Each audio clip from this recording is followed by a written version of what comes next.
नमस्कार. स्वागत आहे तुमचं आपल्या यूट्यूब चॅनल सोनाली रेसिपीजमध्ये. तर आजची खास रेसिपी आज आपण बनवणार आहे. चवीला अगदी नॉनव्हेजसारखी लागणारी आणि रेस्टॉरंट स्टाईल सोयाबीन ग्रेव्ही. खूपच सोपी, खूपच टेस्टी रेसिपी आहे. व्हेजिटेरियन लोकांसाठी ही रेसिपी तर एकदम बेस्ट असणार आहे. चला तर मग या रेसिपीसाठी लागणारे संपूर्ण साहित्य व कृती पाहून घेऊ. नॉनव्हेजसारखे लागणारी सोयाबीन ग्रेव्ही बनवण्यासाठी इथे मी एका भांड्यामध्ये पाणी घेतलं आहे. त्यामध्ये 1 वाटी मध्यम आकाराचे सोयाबीन टाकले आहे. तुम्ही याऐवजी मोठ्या आकाराचे किंवा यापेक्षा लहान आकाराचे सोयाबीन घेऊ शकता. 10 ते 15 मिनिटासाठी सोयाबीन पाण्यामध्ये भिजवत ठेवायचे. तोपर्यंत आपण ग्रेव्हीचा मसाला तयार करून घेऊ. तर एका पॅनमध्ये एक मोठा बारीक चिरलेला कांदा घेतला आहे. त्यामध्ये अर्धा चमचा तेल घ्यायचं आहे. गुलाबी रंग होईपर्यंत कांदा चांगला भाजून घ्यायचा. त्यामध्ये 1 चमचा धणे घ्यायचे आहे. धणेसुद्धा 1 ते 2 मिनिटासाठी भाजून घ्यायचे. त्याचबरोबर 1 चमचा खोबऱ्याची पावडर घेतली आहे. तीसुद्धा यामध्ये व्यवस्थित भाजून घ्यायची. इथे आपण 4 ते 5 काजू घेतले आहे. ते सुद्धा कांद्याबरोबरच व्यवस्थित भाजून घ्यायचे. भाजलेलं सर्व साहित्य एका मिक्सरच्या भांड्यामध्ये टाकून एक बारीक चिरलेला टमॅटो घ्यायचा आहे. त्याचबरोबर 4 ते 5 लसणाच्या पाकळ्या घ्यायच्या आहे. आल्याचा एक तुकडा घेऊन वाटून घ्यायचं आहे.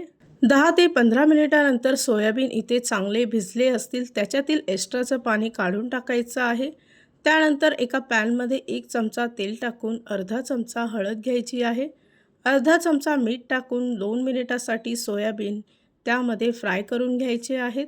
अशा पद्धतीने ग्रेव्ही तयार केली तर ती चवीला खूपच छान लागते. त्यानंतर एका कढईमध्ये 2 मोठे चमचे तेल घेऊन अर्धा चमचा जिरे घ्यायचा आहे. 1 मोठा चमचा काश्मीरी लाल मिर्च घेऊन अर्धा चमचा लाल तिखट घ्यायची आहे. त्याचबरोबर अर्धा छोटा चमचा हळद घ्यायची आहे. 1 चमचा धने-जिरे पूड घ्यायची आहे. अर्धा चमचा गरम मसाला घेऊन सर्व मसाला तेलामध्ये चांगला परतवून घ्यायचा.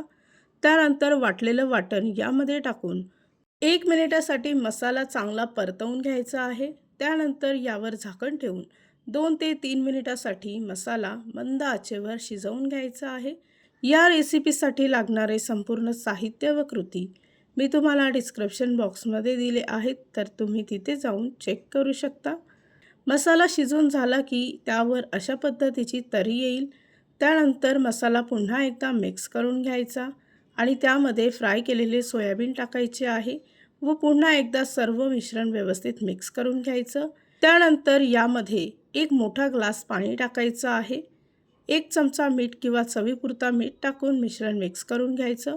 त्यावर झाकण ठेवून 5 ते 6 मिनिटासाठी मध्यम आचेवर सोयाबीन ग्रेव्ही शिजवून घ्यायची आहे.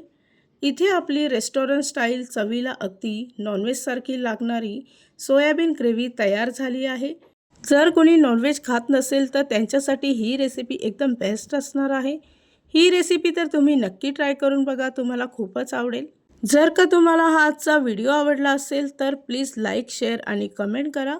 चॅनलवर नवीन असाल तर सबस्क्राईब करा. सबस्क्राईब केल्यामुळे काय होईल, जेव्हा मी रेसिपीचा नवीन व्हिडिओ अपलोड करेल तर त्याचं नोटिफिकेशन तुमच्या मोबाईलवर येईल. आणि पुन्हा भेटूया आपण अशीच एक रेसिपी घेऊन.